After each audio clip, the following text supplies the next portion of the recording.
By 1982, the colossal gates at the Singer Manufacturing Company plant in Elizabeth, New Jersey were shut down for good.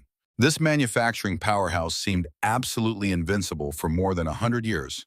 During its prime, the massive facility covered 113 acres and housed 48 structures, providing jobs for countless employees while churning out stitching equipment at an unprecedented global volume. The brand went way beyond being a simple business. It truly became an iconic part of society. Reaching 1913, they completely dominated 90% of the domestic stitching equipment industry in the United States. Their influence ran so deep that folks literally replaced the term sewing machine with their name. If you stepped inside a typical stateside house during the early 1900s, one was always there. These units rested proudly in family spaces as fine decor, representing true innovation and contemporary living. The corporation completely transformed garment production while simultaneously reinventing the way everyday consumers made their purchases. They rolled out a payment program that permanently altered shopping habits and then constructed the globe's highest skyscraper back in 1908. The enterprise weathered both global conflicts, navigated the Great Depression, and outlasted every single financial downturn that came their way. Yet within a mere 20 years, the entire operation completely unraveled. Plants were shuttered, leaving countless folks totally unemployed. Facilities decayed over time, thoroughly polluted by manufacturing toxins. Nowadays, the remnants of that absolute juggernaut just lay there crumbling to pieces. It became a hazardous wasteland representing a bygone manufacturing era. So what causes such an unstoppable titan to collapse so dramatically? Our tale kicks off with a highly improbable creator, a guy navigating a complete train wreck of a private life. Chapter 1, The Washed-Up Visionary. Back in 1811, Isaac Merritt Singer came into the world in Pittstown, New York, born into a level of extreme hardship that truly breaks a person's spirit. He was raised by a hard-working tradesman who emigrated from Germany with Jewish roots alongside his Quaker mom. However, right around his 10th birthday, his early years totally unraveled. The folks split up, and his mom literally packed up and vanished into thin air. A couple of years down the line, the 12-year-old kid despised his dad's new wife so much that he just ran away from home. Just a solitary youngster fueled by pure rage and carrying massive ambitions that frankly made absolutely no sense given his situation. His ultimate passion was hitting the stage to perform classical theater, totally rejecting his father's blue-collar path or any assembly line gig. He craved the spotlight, the roaring crowds, and the theatrics. And boy, did he go after it. For close to 20 years, the man invested absolutely every ounce of his energy into making it happen. The guy actually launched a traveling acting company known as the Merritt Players, performing constantly right up until his 30th birthday. Yet reality always has a funny way of catching up to fantasies. Passion rarely covers the rent. The performance group totally tanked. He found himself utterly penniless, drowning in financial obligations, all while bouncing between various girlfriends and having children he simply could not afford. Heading into 1839, totally starved for cash, the guy engineered an excavation device for boring through stone. The project completely flatlined.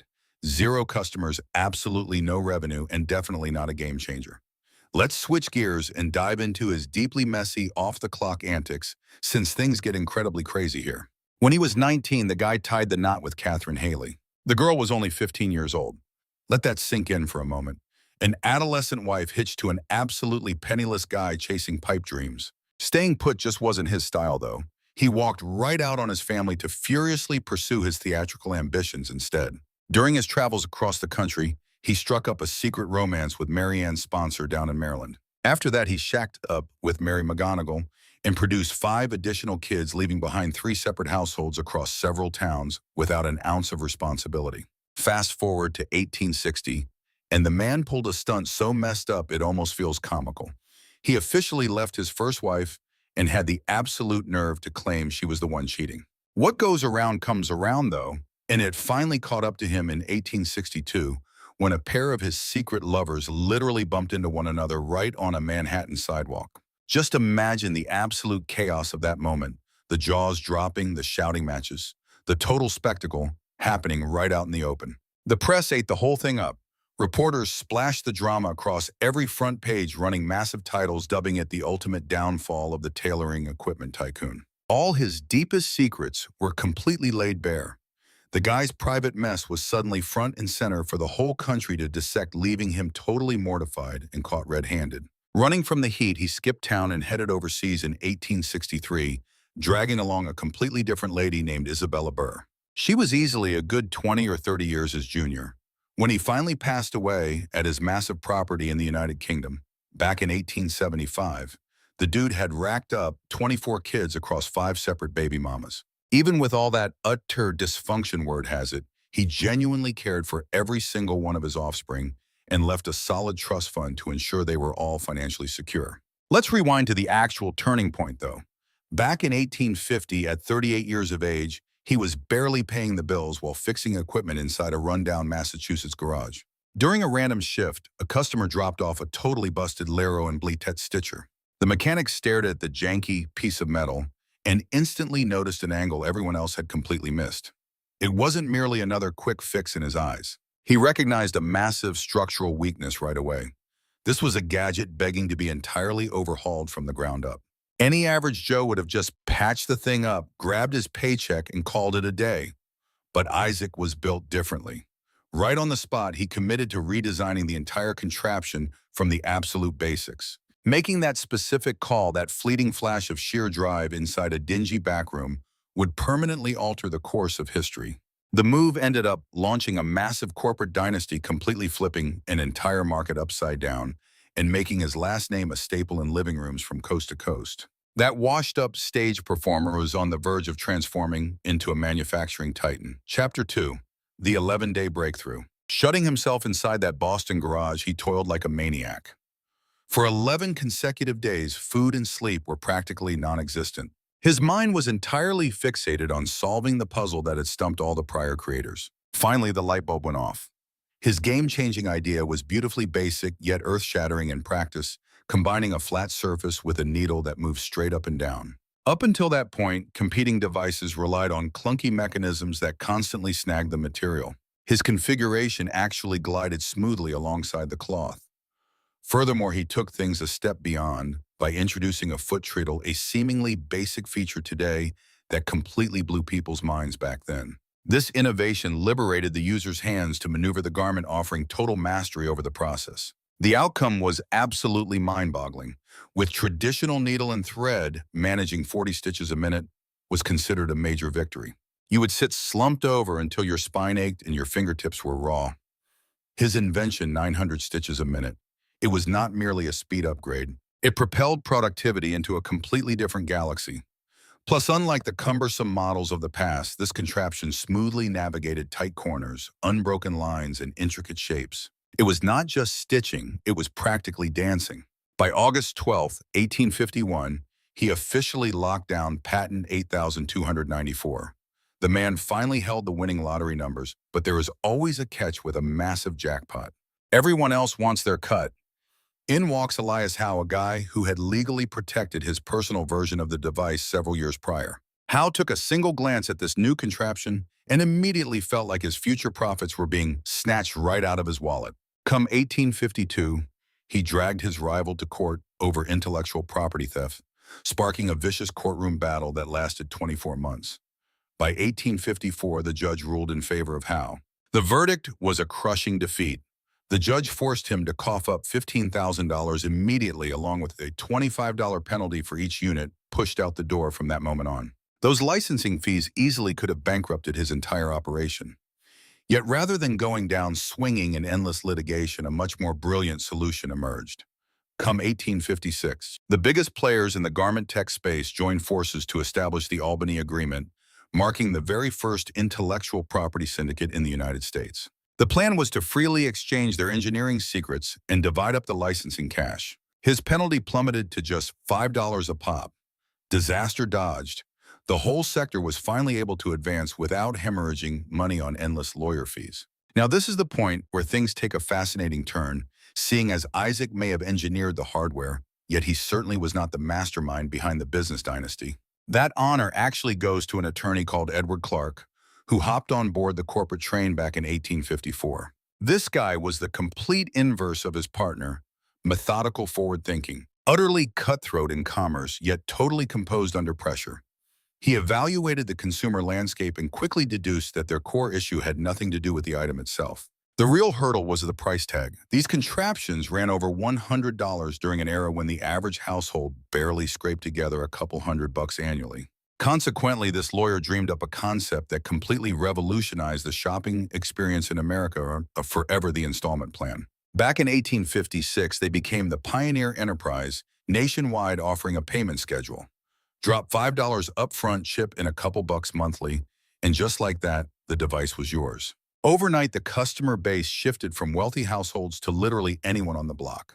However, the attorney pushed the envelope even further. He pulled a marketing stunt nobody else had ever attempted by aiming his pitch straight at housewives, completely bypassing the husbands who typically controlled the purse strings. He plastered promotional material across ladies' periodicals brought on female reps to showcase the goods, and established storefronts where stay-at-home moms could drop by, test drive the equipment, and witness firsthand how it could transform their daily routines. That strategy was wildly unconventional. Back then, females were never viewed as the financial shot callers for major investments. Yet the brilliant executive understood the reality. Ladies were doing all the tailoring. They were the target demographic actually operating the gear daily. Thus, he tailored his message for them specifically, and the strategy paid off massively. Following that success, they rolled out an upgrade initiative. Naturally, this is the part where their tactics took a seriously shady turn. The corporation offered to take your outdated model in exchange for a discount on a fresh unit. Seems pretty charitable on the surface, doesn't it? The catch was that they never flipped those second-hand returns. Instead, they completely obliterated them. The motive wiping out the second-hand economy entirely. If pre-owned models remained in circulation, customers would stop purchasing brand-new inventory. Therefore, the company scooped them up and pulverized them into scrap metal. Savage yet undeniably brilliant. By 1860, not even 10 years removed from that chaotic 11-day sprint in Massachusetts, their operation stood as the undisputed global heavyweight in garment manufacturing tech. Fast forward to 1876, and 2 million units had flown off the shelves. The brand's title literally turned into the universal term for stitching gear. Folks stopped calling it a tailoring device altogether. They just called it by the company name. The original inventor held the creative genius, yet it was the savvy lawyer who engineered the ultimate sales engine. As a duo, they birthed an absolute juggernaut of a corporation, and their reign was merely kicking off. Chapter 3. Constructing the Behemoth. By 1871, the enterprise ran into a hurdle. A fantastic dilemma to have, sure, but a massive headache all the same.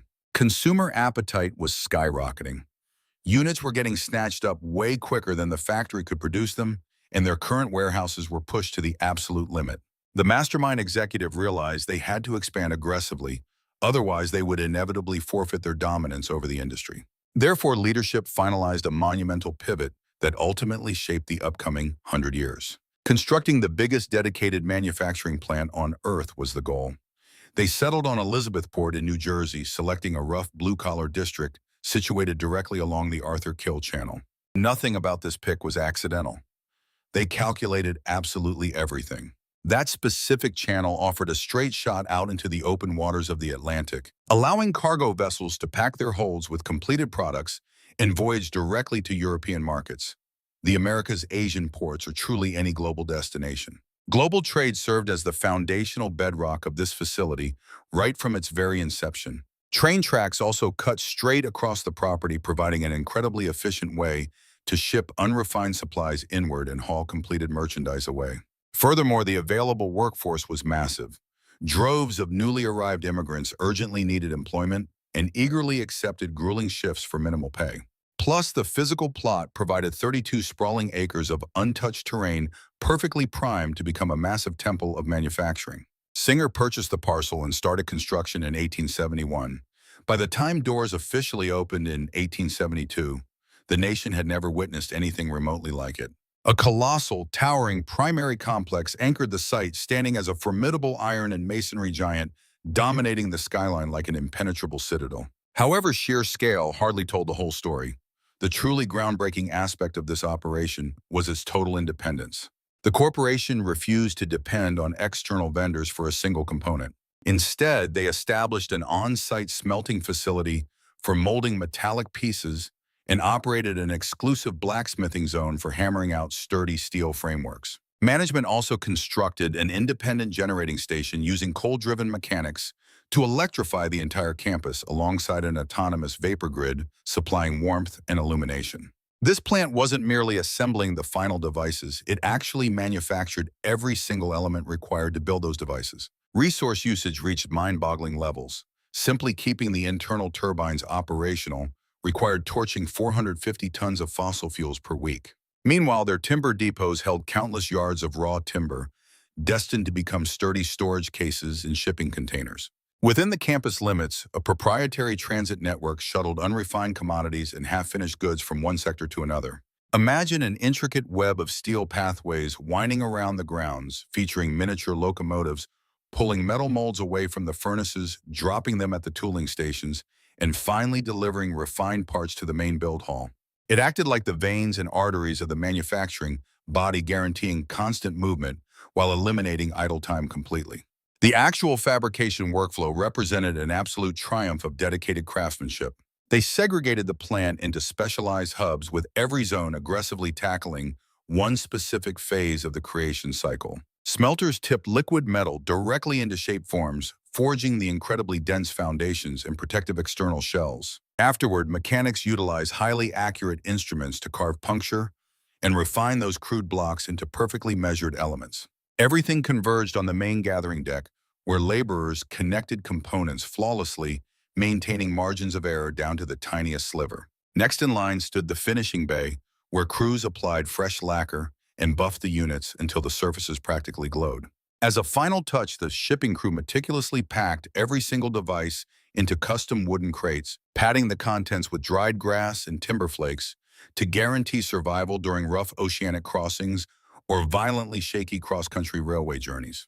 During the 1870s, their equipment represented the absolute pinnacle of innovation. The brand poured cash into securing top-tier gear, including highly accurate rotary cutters, heavy-duty metal crushers, and abrasive sanders capable of churning out uniform pieces far surpassing any manual craftsman's capabilities. We are talking about the dawn of large-scale fabrication, establishing the exact methodology that eventually motivated the legendary automotive workflows of Henry Ford. Yet all the way back in 1872, this enterprise had already mastered it, successfully demonstrating how to mass-produce intricate devices without abandoning high standards. Once the compound officially fired up its engines, the impact rippled outward permanently, altering both the corporation's trajectory and the local landscape. A formerly sleepy coastal village rapidly morphed into a booming epicenter of commerce and trade. Massive waves of eager job seekers poured into the region. To support this massive influx, needing shelter and meals, countless fresh businesses launched, while residential districts rapidly sprawled outward. The steady booming pulse of massive vapor turbines mixed with the crashing of heavy steel essentially became the community's lifeblood, and for the ensuing 110 years, that powerful pulse never skipped a beat. That sprawling campus sitting in the Garden State was never merely a structure. It manifested as an actual sovereign territory, standing tall as a tribute to relentless national enterprise, sitting right on the precipice of its most glorious era. Chapter 4. The Glorious Peak. As the 1880s hit their midpoint, productivity at the New Jersey hub reached heights deemed utterly unrealistic 10 years prior. The campus successfully cranked out anywhere from 6,000 to 7,000 finished units per week. Wrap your head around that for a second. We are not talking about monthly or annual quotas. That was their weekly output. 3,000 employees streamed past the entryways at dawn each day. Eventually, when World War II kicked off, the payroll had ballooned to 5,000. Wow. The entire compound continuously grew, devouring adjacent property like an insatiable monster. The initial 32-acre plot eventually expanded into a sprawling 113-acre complex, boasting 48 distinct structures and 2.6 million square feet of production floors. Operating as its own highly efficient metropolis, the facility hummed along smoothly until a catastrophe hit in May of 1890. An enormous blaze ripped across a section of the plant, launching infernos high into the air and putting the entire operation at severe risk of total destruction. The corporation remained completely unfazed, quickly reconstructing a tougher facility while keeping their manufacturing lines moving with hardly any interruption. As of 1890, the enterprise had successfully produced 13 million units across the globe, counting from their launch in 1863. 13 million units goes way beyond just leading the pack. It is total market takeover. Still, the New Jersey location represented only a fraction of their grand vision. Conquering the United States simply was not enough for them. They sought global supremacy. They officially staked their claim on European soil by launching a Glasgow, Scotland production site in 1867. Fast forward to the early 1880s, and that building had already reached capacity, prompting them to swap it out for an incredibly bold new project. They launched the Clydebank facility, opening its massive doors over a 2-year span, starting in 1882 and finishing up in 1884. This absolute behemoth of a workspace spanned 1 million square feet and employed an army of 7,000 people.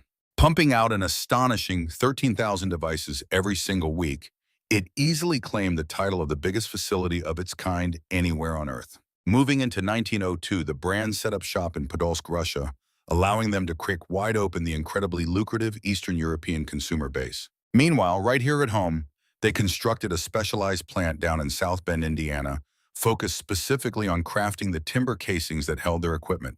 Each branch of their massive domain played a highly specific role stretching far beyond simple manufacturing. The company engineered an international retail web that absolutely nobody else could touch. Countless display centers and retail partners emerged across all corners of the globe, stretching all the way from New York out to Nairobi. Whether you were in London or Lima, a customer could easily stroll into a branded shop, watch a live tutorial, and head home with a brand new unit using convenient payment plans. Approaching the start of the 1900s, the corporation found themselves shipping a larger volume of goods overseas than they were offloading within their own borders. While their roots remained deeply planted in the United States, the entire planet served as their consumer base. By 1913, the enterprise achieved an absolutely mind-blowing benchmark. They held a firm grip on 90% of the domestic household stitching industry. 90%. At that point, they transcended being top dog. They quite literally became the entire industry. Buying one of these devices evolved into a genuine cultural tradition, functioning as a beautiful centerpiece handed straight down through generations of women. Anyone living in the States who needed to stitch fabrics used their products. The company name went completely past being reliable and simply became the default standard. The year 1908 saw the corporation make a massive, unmistakable mark on the urban skyline. Erecting a majestic New York City headquarters, they rolled out a 47-story tower, soaring 612 feet high, briefly capturing the crown as the absolute highest structure anywhere on the planet. This gorgeous high-rise served as a towering trophy of their incredible wealth and acted as a massive final word to every single critic who ever second-guessed them. Heading into the 1920s, the massive empire boasted 1,700 retail spots locally alongside an additional 4,300 international venues. An army of 60,000 sales reps hit the pavement working door to door to persuade households that owning one of these tools was practically required for daily life rather than just an optional treat. Fast forwarding all the way to the 1950s, they kept 3,500 brick-and-mortar shops open just within the United States, actively retaining 40% of all domestic sales. Yet stepping past the profit margins, industrial plants, and massive real estate, this business practically reshaped human culture on a level that is incredibly difficult to exaggerate. Prior to this invention hitting the scene, stitching together a simple garment manually demanded 14 agonizingly long hours of work. Using their technology, it took just one. Countless housewives who previously dedicated endless days bending over intricate hand stitching finally gained the freedom to pursue jobs, schooling, and simple relaxation. This remarkable piece of engineering accomplished way more than merely cutting down the clock.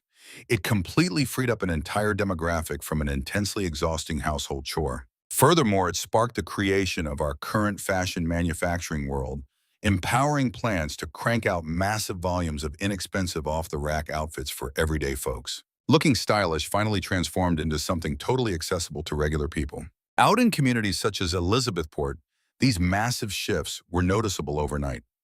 Over the 3 decades separating 1870 and 1900, the local residency multiplied by 4. Countless new employment opportunities sprang into existence rapidly, while fresh residential districts cropped up strictly to accommodate the massive labor force operating the machinery. Taverns, retail stores, educational facilities, and places of worship quickly blossomed across the map, entirely dedicated to catering to families totally dependent on the enterprise. That production hub was practically the heartbeat of the whole municipality rather than just its main employer. Countless years passed with the entire Elizabethport community revolving strictly around that colossal manufacturing center. They were truly experiencing peak prosperity, and folks genuinely believed the good times would never end. Chapter 5. The deeply unsettling reality hidden away behind those perfectly pristine retail stores and shiny new gadgets. A completely different, much uglier version of the brand existed entirely out of the public eye. Beyond the front doors of those massive production plants, conditions were absolutely savage. Laborers routinely suffered through agonizing 10 to 12-hour grinds 6 out of every 7 days, earning just barely enough cash to avoid starving while the actual physical demands never let up.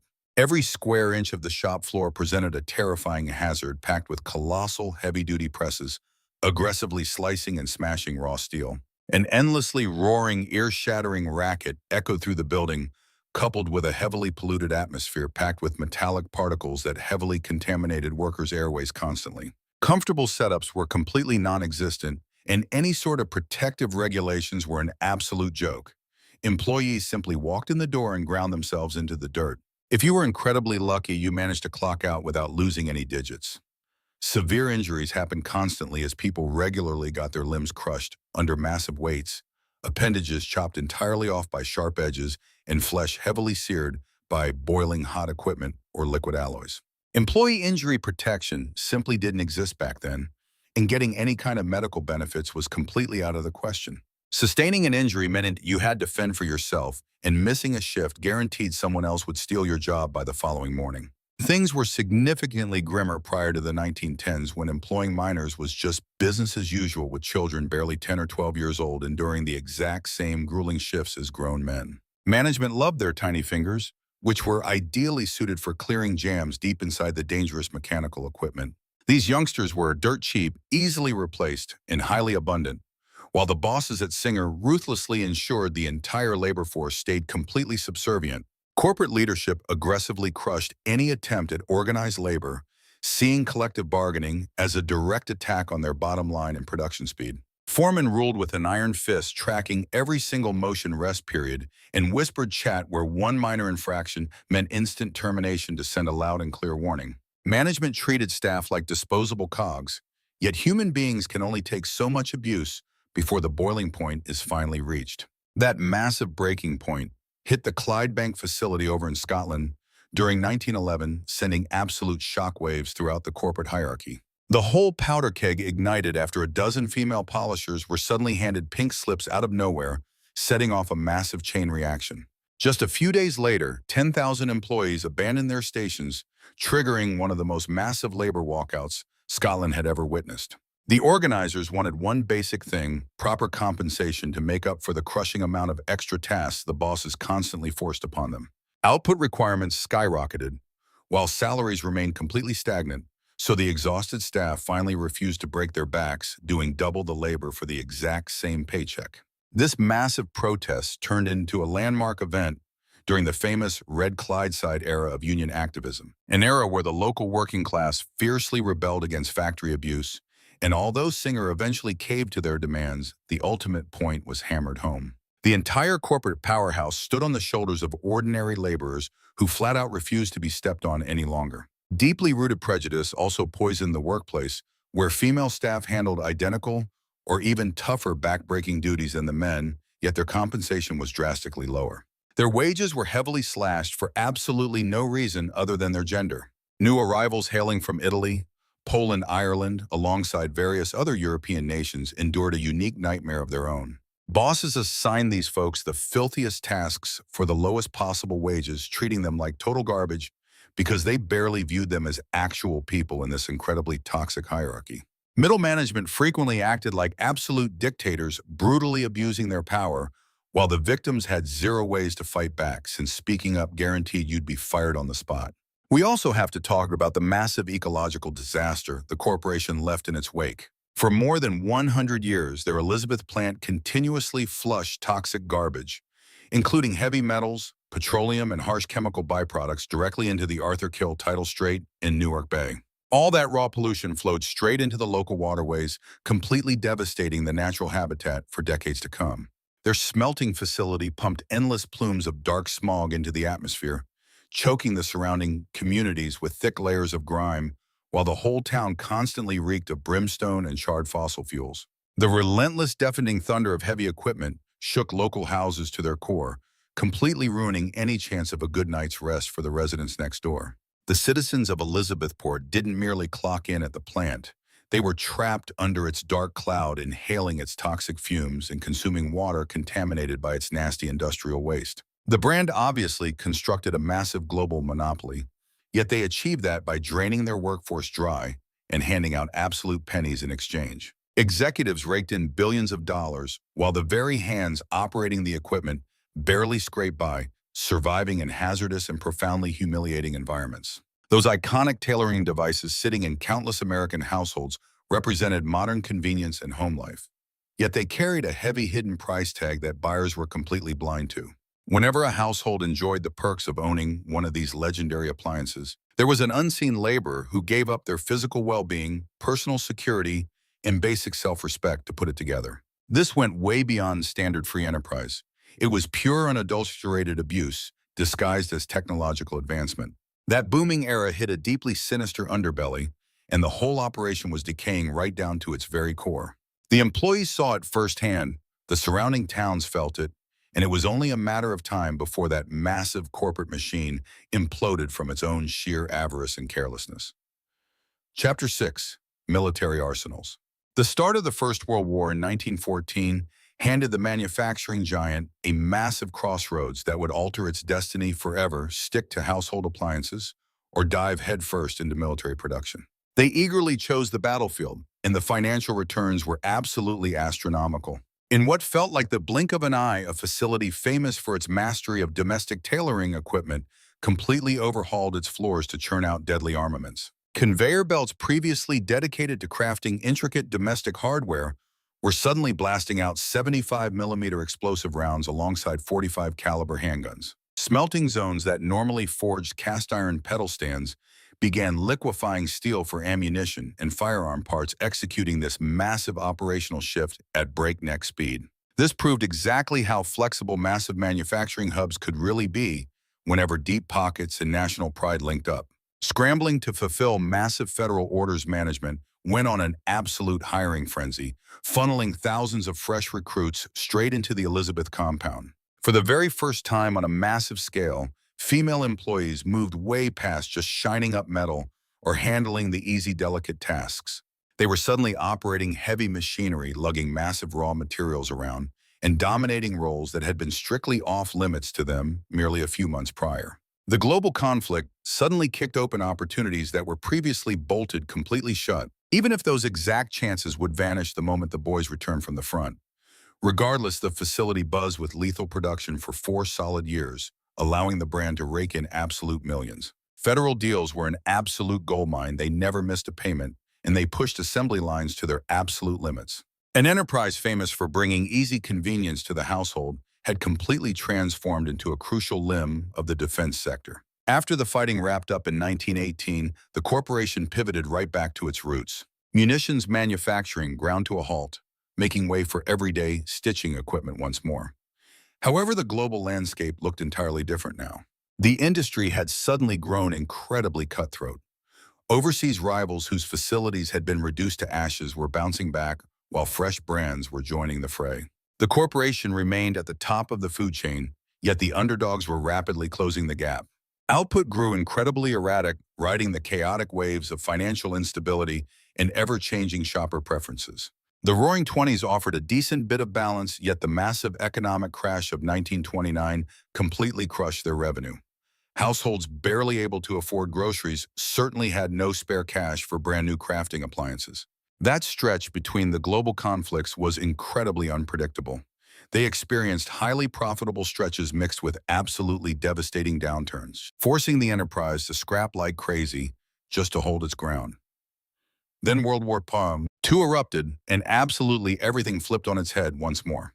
By June of 1942, federal authorities flat out banned any everyday commercial manufacturing. Absolutely every plant material and employee was legally required to back the military push. The corporation jumped in without a single second thought.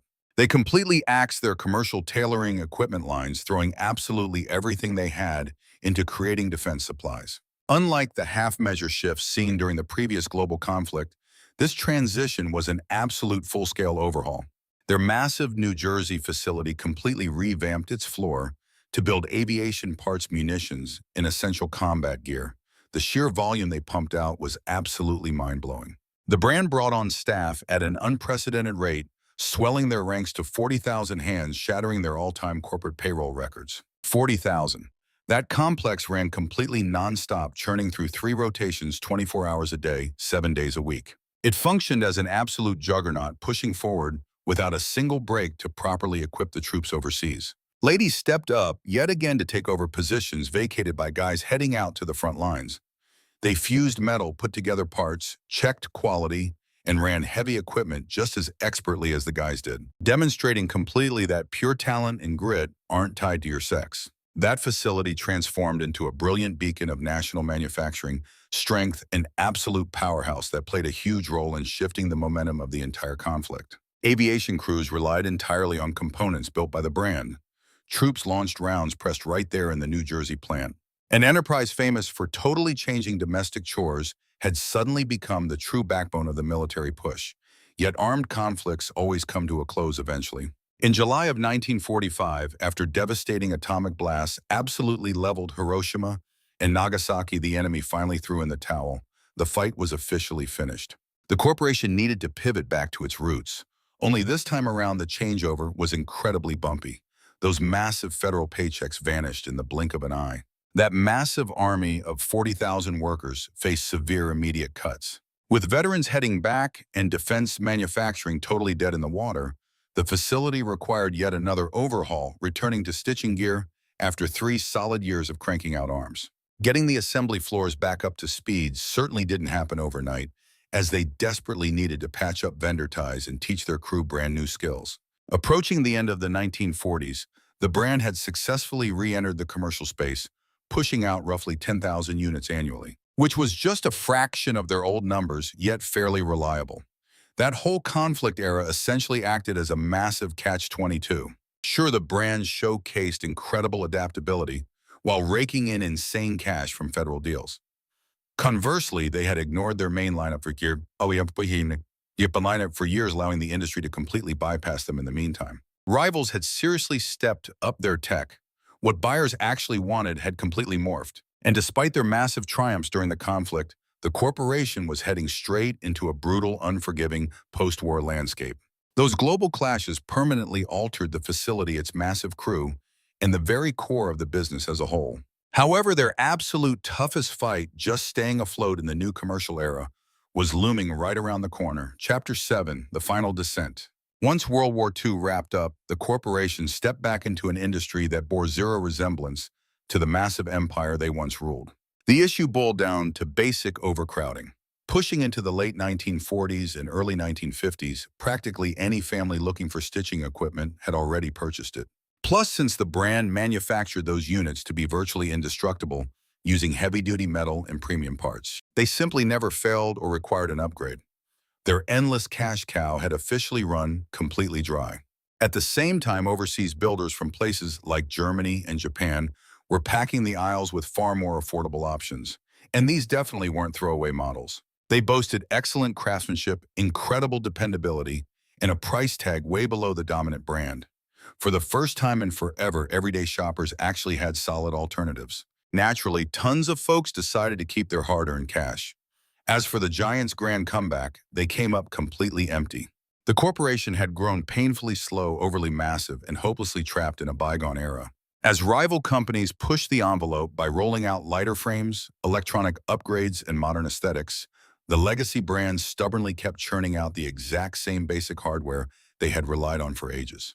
Their New Jersey facility operated on ancient machinery from eras past, utilizing totally obsolete tech. The manufacturing workflows were incredibly clunky and wasteful.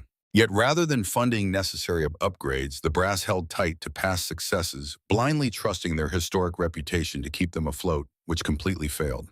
Behind closed doors, the organization was an absolute disaster, with leadership becoming horribly bloated and disconnected while choices got bogged down in endless administrative hurdles. R&D budgets were practically non-existent. Forward thinking took a back seat, driven by an arrogant mindset. We are the industry standard. We have always dominated, so why fix what isn't broken? At the same time, overhead expenses skyrocketed because domestic workers no longer came at a bargain and were pushing hard for higher paychecks. They rightfully sought better healthcare and working environments, which added up quickly, while the decaying facilities needed endless repairs merely to stay functional. The corporation found itself scraping by on razor-thin profits while their target audience steadily vanished into thin air. Then the 1960s arrived, completely upending the societal landscape they relied on to survive. As the feminist movement picked up serious steam, it sparked a massive shift in female identity and daily life, leading a lot more women to join the workforce rather than stay at the house. Barely anyone wanted to waste an entire afternoon stitching garments when inexpensive pre-made apparel was readily available at local retailers. The explosion of factory-made clothing made it possible to grab a brand new outfit off the rack for cheaper than the raw materials and labor required to create it at home. Making your own apparel morphed from a household requirement into a niche pastime, and it certainly wasn't catching on with the youth. Adolescents and 20-somethings throughout the 1960s and 70s simply weren't picking up a needle and thread. They preferred snagging trendy flared pants and short skirts straight from boutiques, causing the domestic crafting market to completely tank, which triggered a wave of disastrous, fear-driven choices from corporate. Around the mid-1960s, executives chose to branch out and mitigate potential losses by dabbling in entirely unrelated sectors. They bought up Frieden, a manufacturer specializing in adding machines and keyboards, while pouring massive capital into aviation and military tech. When 1966 rolled around, the brand broke the $1 billion income mark, and just 3 years later, they doubled those earnings to $2 billion. Their global workforce swelled to 100,000 staff members, projecting an illusion of massive success, though a closer look revealed severe structural flaws. Roughly 33% of that cash flow actually originated from their signature products. All the remaining profits stemmed from uncharted territories, where the brand had absolutely zero background knowledge, as they attempted to play every single angle at once. By spreading themselves way too thin, they lost their edge across the board, making it bitterly ironic that their original craft remained their biggest moneymaker. However, rather than leaning heavily into that foundational asset to upgrade and invent and aggressively expand their customer base, the big bosses milked it dry to bankroll their aviation pipe dreams, leaving the textile department completely out to dry. Rival brands such as Pfaff, Bernina, Necki, and Brother sensed weakness and struck, rolling out advanced options like digital displays, smaller footprints, and versatile stitch patterns.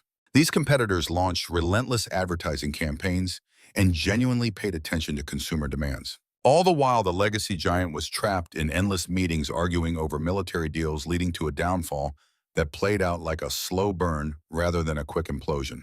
It was a prolonged, painful drain where a tiny slice of their industry dominance vanished with each passing calendar year. Output numbers at their primary hub and satellite plants consistently dropped annually as their adversaries bulked up and left the former titan looking increasingly frail. A corporation that previously dominated 90% of domestic sales was suddenly reduced to a mediocre face in a jam-packed industry, and they weren't even the top dog anymore.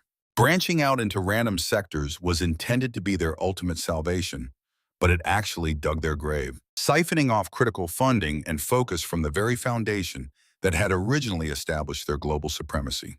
Halfway through the 1970s, the writing was on the wall for this struggling giant.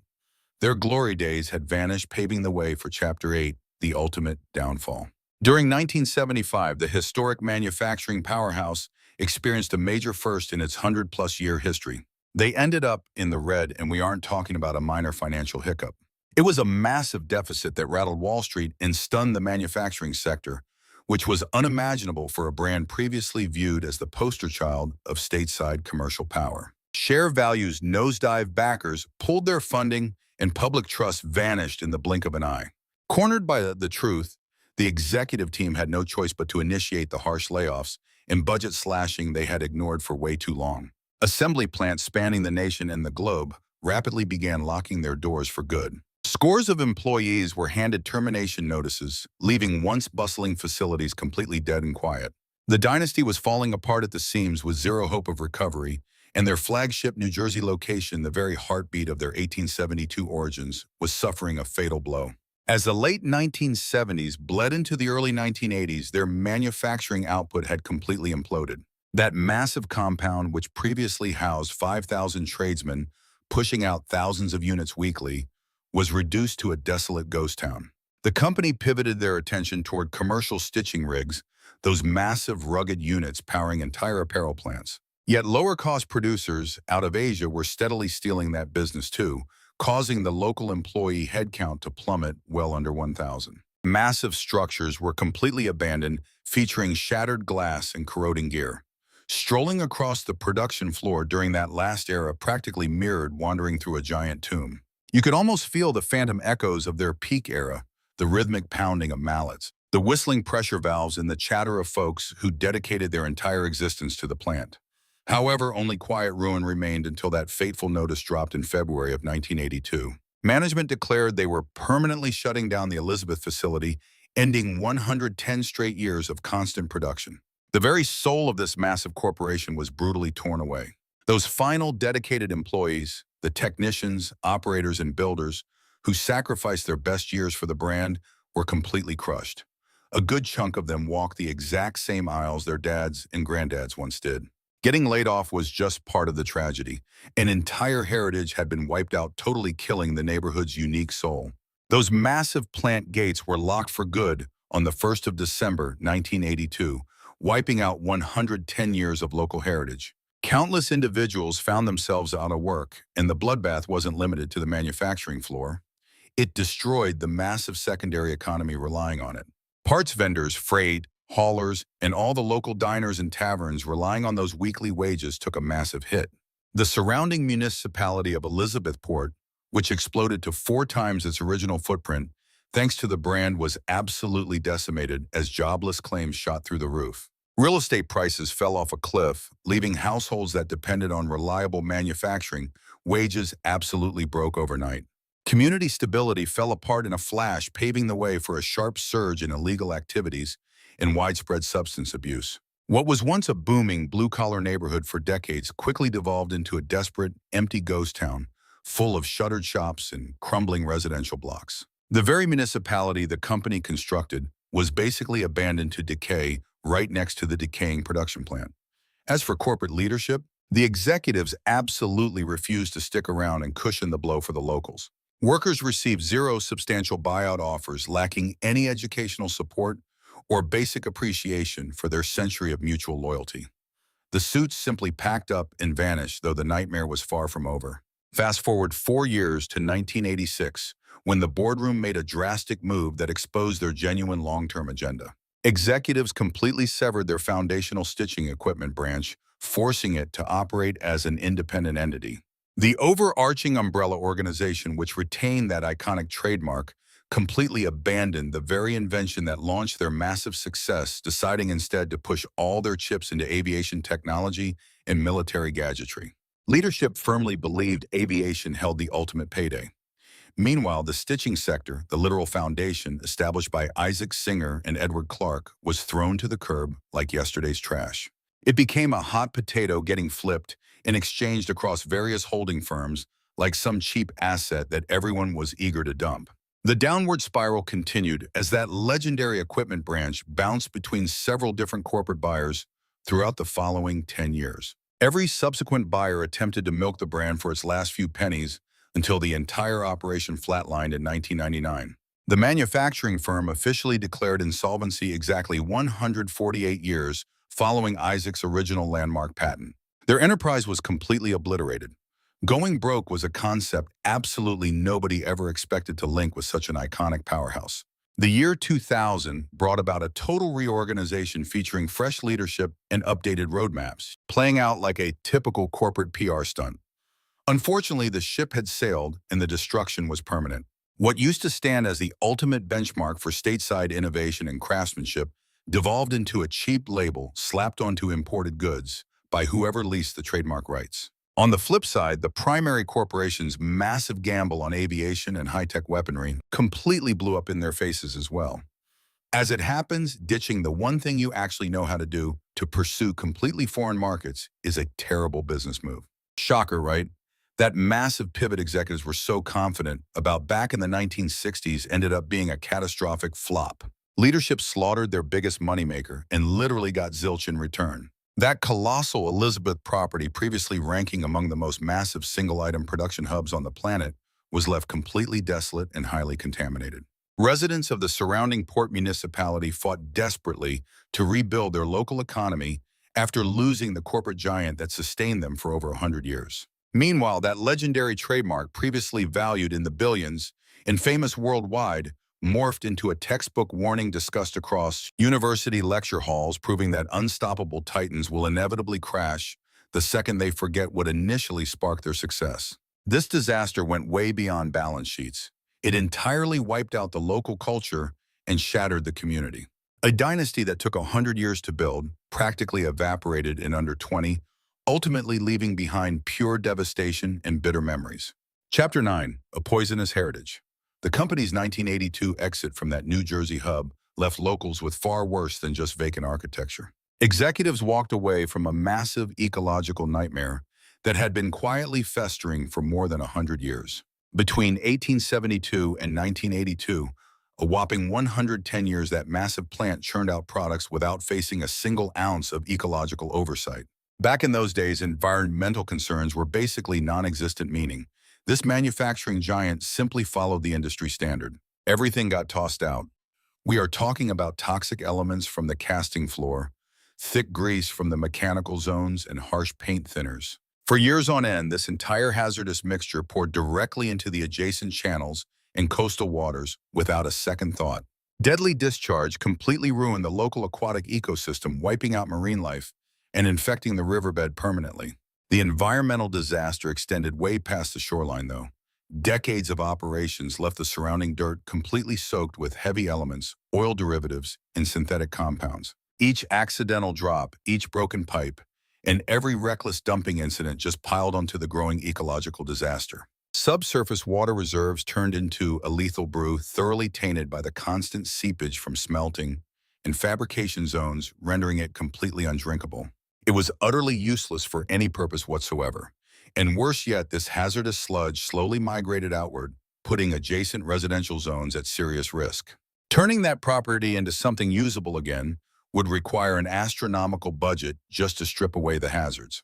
Even now, countless years after the fact, specific zones around the property remain officially classified as danger zones. Once the gates finally locked in 1982, the massive facility rotted away like an unwanted carcass until developers finally chopped the real estate into smaller parcels for auction. A handful of the remaining structures found new life as rental spaces for independent mechanics, storage facilities, and minor production crews. Because these modest companies only required a tiny footprint rather than a massive compound, they claimed their little slices of the property and hoped for the best. Still, the vast majority of the campus sat completely vacant throughout the 1990s and the 2000s. Neglect took a rapid toll on the empty structures, with heavy weather collapsing the ceilings over time, glass breaking everywhere, and spray paint coating the brickwork. Drifters and thrill seekers frequently trespassed through the crumbling remains, scavenging whatever they could find from the fallen manufacturing kingdom. The architectural integrity completely vanished as wooden planks disintegrated and metal supports oxidized into nothing. Certain areas reached such extreme levels of instability that local officials were forced to knock them down proactively to prevent deadly accidents. The historic plant found itself back in the news cycle during January of 2024, though hardly for a celebration, when a tremendous inferno ripped across the surviving property. More than 100 emergency responders from across the neighboring states rushed to the scene, fighting an aggressive blaze that illuminated the dark horizon, which eventually caused dual ceiling failures and sent a masonry facade tumbling down, almost trapping several heroes under the debris. The entire situation was absolute bedlam, severely complicated by the extreme fragility and sheer age of the decaying architecture. By some stroke of divine intervention, the most cherished and ancient portion of the grounds managed to escape the destruction. People still debate if it was simply good fortune or the sheer resilience of vintage masonry that saved it. However, significant chunks of the surviving footprint were completely incinerated, leaving only scattered remnants of the former powerhouse barely holding on today.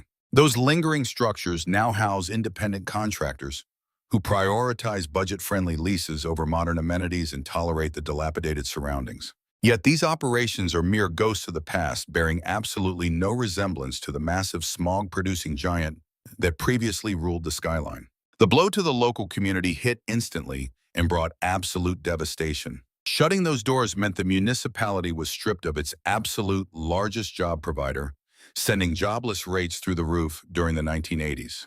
Households that had counted on that reliable income for decades were left entirely empty-handed overnight. Lifelong plant personnel found themselves tossed into a job market that had completely moved past them, possessing highly specialized abilities that proved useless in an emerging customer-focused world. Professional fabricators, iron specialists, and line operators suddenly discovered their expertise was entirely obsolete within the immediate region.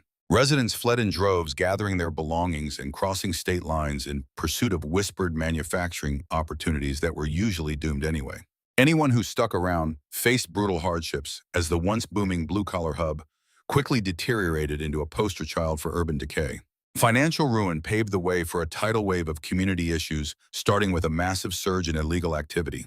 Substance abuse spread like wildfire as locals tried to numb the pain of sudden poverty and idleness, causing legacy mom-and-pop shops to lock their doors permanently.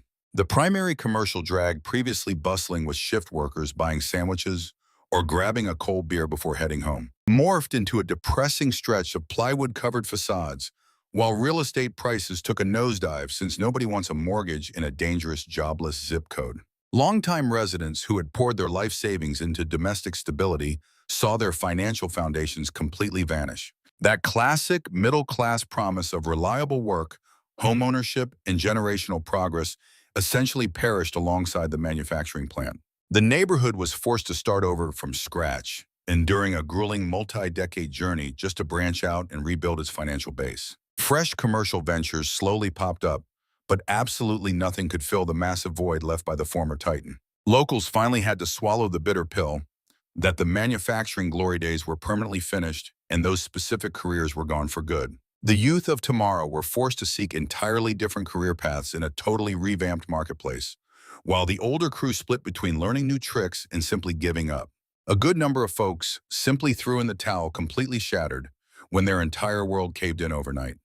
The aftermath of Singer's exit went far beyond leaving behind a mere chemical wasteland.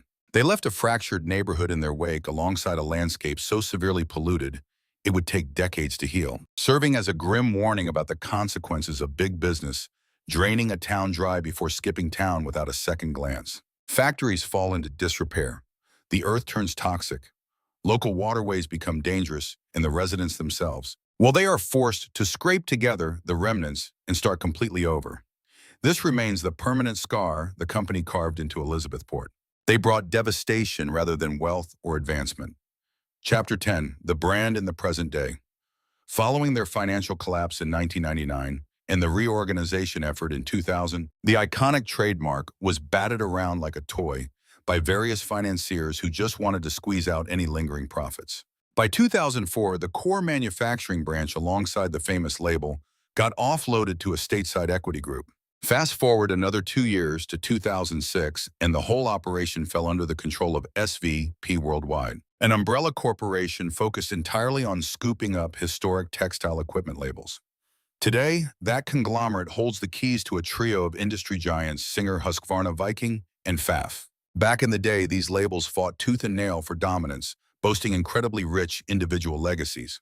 Today, they share the exact same parent company, taking orders from a central office down in Nashville, Tennessee, which is a massive geographical and cultural shift from those soot-covered plants up in Elizabeth, New Jersey. SVP Worldwide is actually controlled by Platinum Equity, an immense investment powerhouse that has its fingers in countless different economic sectors. That group is headed by billionaire Tom Gores, a guy far more famous for buying the Detroit Pistons basketball franchise than for possessing any knowledge about garment construction. This perfectly captures the current state of the brand.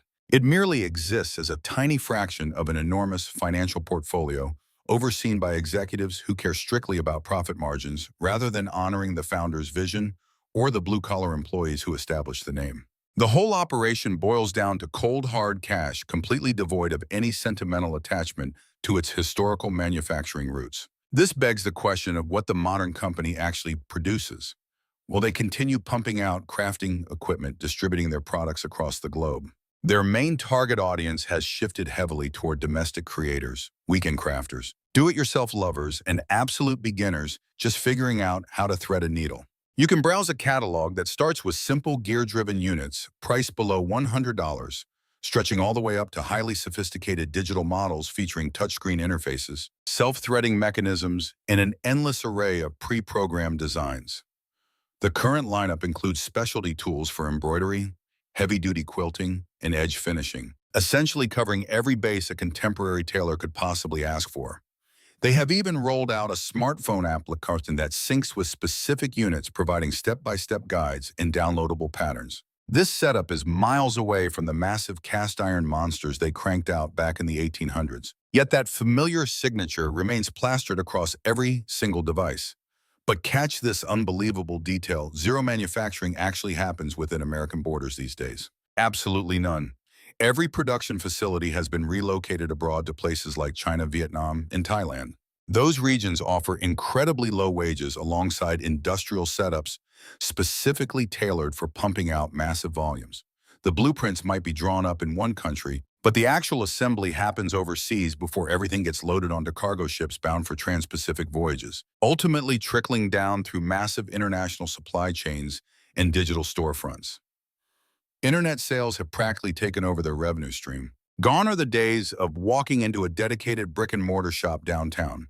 Today, you simply hop onto Amazon, hit checkout, and a cardboard box lands on your porch 48 hours later. It is an incredibly streamlined and contemporary system, yet entirely divorced from the homegrown industrial origins that originally put the company on the map. Looking at the current landscape, this historic giant no longer rules the roost the way it previously did. They are constantly battling it out against rivals like Brother Janome, Juki Bernina, and a slew of alternative labels that share the exact same offshore ownership and overseas production methods. Their current slice of the pie is practically invisible compared to their peak era back when they absolutely dominated 90% of households across the country. Yet they somehow managed to maintain a massive presence within the crafting world, especially when it comes to budget-friendly and intermediate-tier options.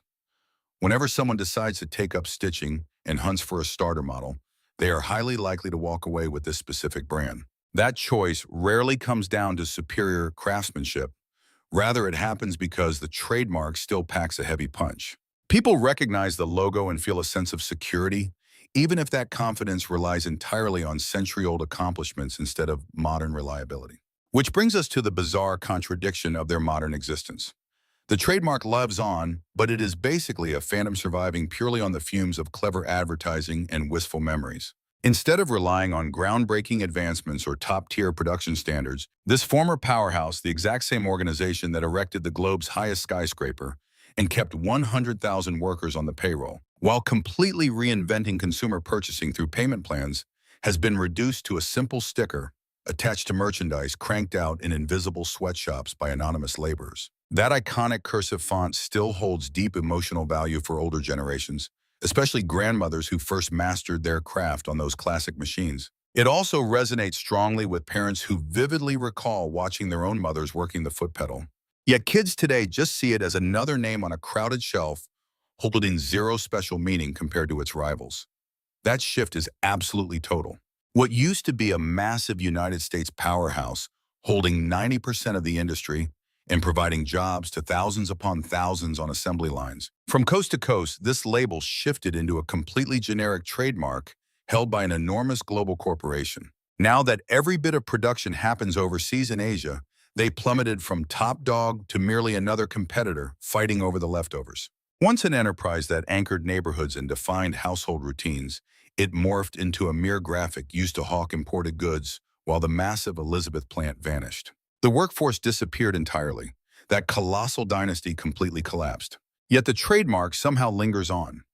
You will find it stamped onto cartons arriving from Chinese assembly lines, surviving as a faded artifact from an era almost nobody recalls. On paper, the business breathes today, though the version of the brand that actually counted, The giant that drove the nation's manufacturing strength and transformed daily households. That specific powerhouse died off many decades ago. Chapter 11, Takeaways from the Wreckage. Ultimately, what wisdom can we extract from the spectacular climb and devastating crash of this manufacturing giant? Ultimately, this goes way beyond stitching equipment. It serves as a masterclass in watching dynasties collapse, offering insights that remain brutally obvious. Takeaway number one, evolve or perish. This enterprise absolutely ruled the stitching market for 100 years, an entire century. Nobody could touch them. Every single rival used them as the ultimate benchmark. However, holding all that power made them incredibly lazy. As overseas rivals across Europe and Japan poured money into fresh research, testing out brand new electrical parts, modern plastics, and early computer integration, this old giant simply cranked out the exact same heavy equipment they always had. Management figured their legendary name alone guaranteed permanent success. Obviously, it failed to do so. Whenever executives finally noticed the shift in consumer demand, the window had closed. Rival firms had not merely closed the gap, they had utterly lapped them. Constant improvement is never a luxury, it remains mandatory to stay alive. Furthermore, this concept extends way beyond the actual physical goods. You must constantly rethink your assembly lines, budget management, corporate structures, and promotional campaigns. Every single moving part must adapt over time.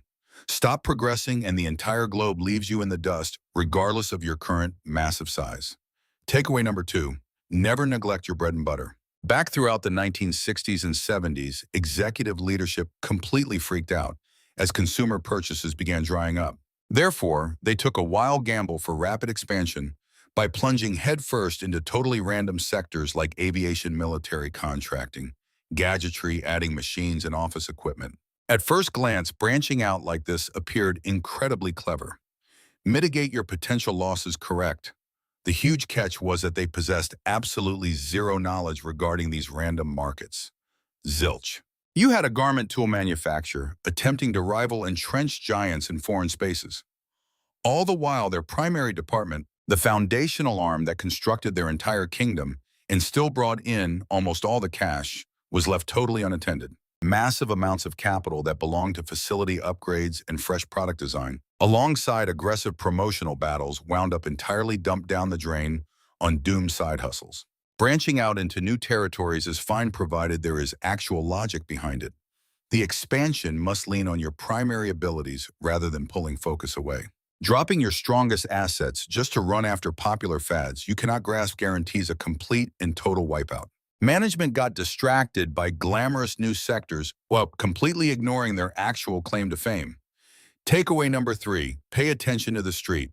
Those 1960s and 70s delivered enormous societal changes. Ladies started joining the corporate world at unprecedented rates, while the rising women's rights movement pushed hard against outdated domestic expectations. Staying as a full-time homemaker became incredibly rare, and spending endless afternoons stitching garments lost its appeal once affordable pre-made apparel dominated retail shops everywhere.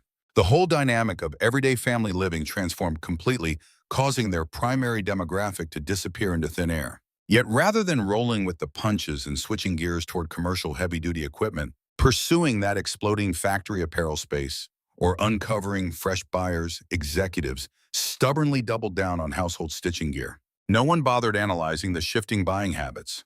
Nobody checked in to see what younger demographics actually desired or required for their homes. Everyone just coasted on the assumption that their classic strategy would pay off indefinitely simply because it worked before. Consumer bases give zero thought to corporate arrogance. Trends pivot, fluctuate, and advance.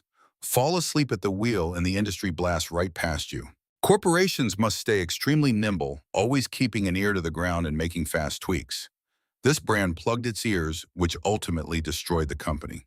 Takeaway number four, a true heritage encompasses way more than just the bottom line. Over the course of 110 years, this operation offered livelihoods, fostered neighborhoods, and served as the financial anchor for towns such as Elizabethport. That level of impact absolutely deserves immense praise. However, your historical footprint involves more than your initial construction. It heavily involves the aftermath you create upon exiting. The moment they shuttered that massive facility back in 1982, management bailed without providing any transition strategy for the staff, skipped out on tackling the ecological mess, and completely ignored the massive blow dealt to the locals they left stranded. Untold thousands suddenly found themselves unemployed, receiving zero exit packages, zero career pivot resources, and absolutely zero safety net. That once bustling plant turned into a poison dump, dragging the surrounding neighborhoods right down into the gutter, plagued by desperation and soaring crime rates. For more than 100 years, the corporation bled the port of Elizabeth dry, only to toss the community aside like last week's garbage once the well ran empty. Thriving businesses owe a much deeper debt than simply boosting profits every 3 months or lining the pockets of their investors. They owe a massive debt of gratitude to the workforce that broke their backs laying the foundation, alongside the local towns that propped them up and the natural habitats they reshaped along the way. Raking in cash without putting a single dime back in, completely blind to the collateral damage, only breeds devastation. You aren't leaving a heritage, you are just acting like a parasite. So here is the bottom line. At 38 years old, Isaac Singer was nothing but a washed-up, penniless theater performer who had absolutely no right founding a business, much less a global dynasty. Yet against all odds, he pulled it off, creating a behemoth that locked down 90% of domestic sales, put more than 100,000 folks on the payroll across the globe, and cemented itself into pop culture. And then the bottom dropped out. Total financial ruin followed. Overseas holding companies scooped up. The nameplate production floors were either bulldozed or left to rust. Loyal employees were thrown to the wolves and entire neighborhoods were wiped off the map. Going from the absolute top of the food chain to utter irrelevance took less than 20 years. Face the harsh reality right here. There is no such thing as an immortal kingdom, whether you are the Singer Corporation or anybody else. Hitting a home run right now promises absolutely zero regarding your future. Society shifts. Fail to adapt and you are completely finished. Staying fresh, keeping your ears open, maintaining tunnel vision, and owning your impact. We aren't just throwing around corporate jargon here. These are the life rafts keeping you afloat. Even with every conceivable head start handed to them on a silver platter, this juggernaut crashed and burned by tossing out the playbook. Consider their corporate history a giant, flashing red caution sign. Winning a few battles will never shield you from the consequences of a fatal misstep. However, if you are looking for a bright spot here, it is the takeaways stick around. Those crumbling factory walls in New Jersey serve as a chilling monument to what goes down when corporate titans lose their momentum, plug their ears, and lose their conscience. Being at the top is incredibly delicate, and even the mightiest kings get dethroned. The wisdom gained from the wreckage, though, that outlives us all.